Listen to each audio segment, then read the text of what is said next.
Continuing the mini conversation between Alice Perle, that's me, author of Resolve, and intimacy coach Alexandra Shield.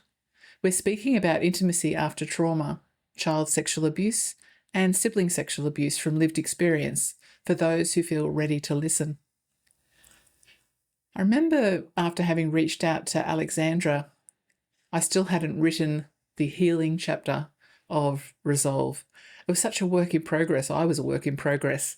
And I was so curious to learn because I wasn't going to tolerate that was all my life had for me, that I couldn't feel some things and I couldn't experience everything that was possible. I'd had 3 children. I'm in my 50s. And I thought, wow, it's time for me just to really understand this. So I created a section in the book probably dedicated to Alexandra's work that we ended up doing together called Forget the Old Programs of Pleasure. What I loved about it was there was definitely no homework that I had to come home after our program to practice on anyone else. It was all about me coming home to me. And there were such beautiful, simple practices that it just makes me aware how much I hadn't connected with myself for so many years.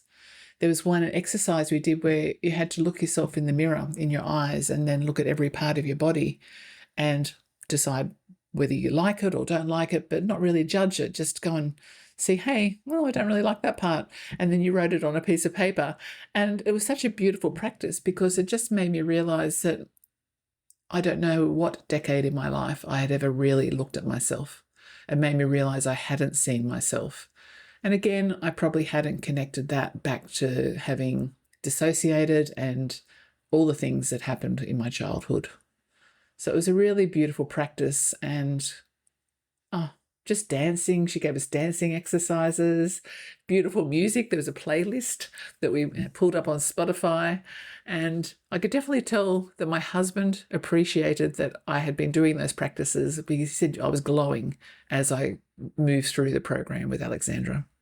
I love hearing that. And I feel very often we don't take the time to reconnect to our bodies and to truly see ourselves. And I remember this practice, the full body mirror practice, and it's about finding the parts of ourselves where we do not like or that we struggle a little bit with and see if we can find something about them that we are grateful for. If it's our arms, maybe they are too big or too small or have marks, but can we remember these arms are the arms that allow us to write love letters. These arms allow us to hug people. And I think especially coming from sexual assault, childhood sexual abuse, or any kind of trauma, reconnecting to our body, getting out of our head, feeling at home in our body, feeling safe in our body is such a big part of the journey.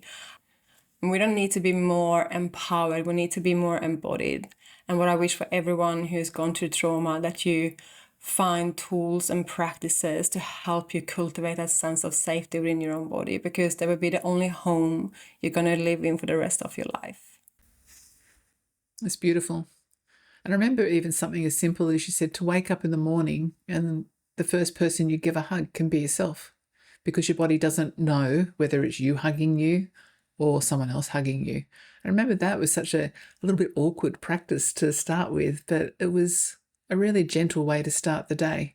There's so many exercises that were just a few seconds or minutes, and it makes a difference. Yeah. Stay tuned for the next part of this conversation.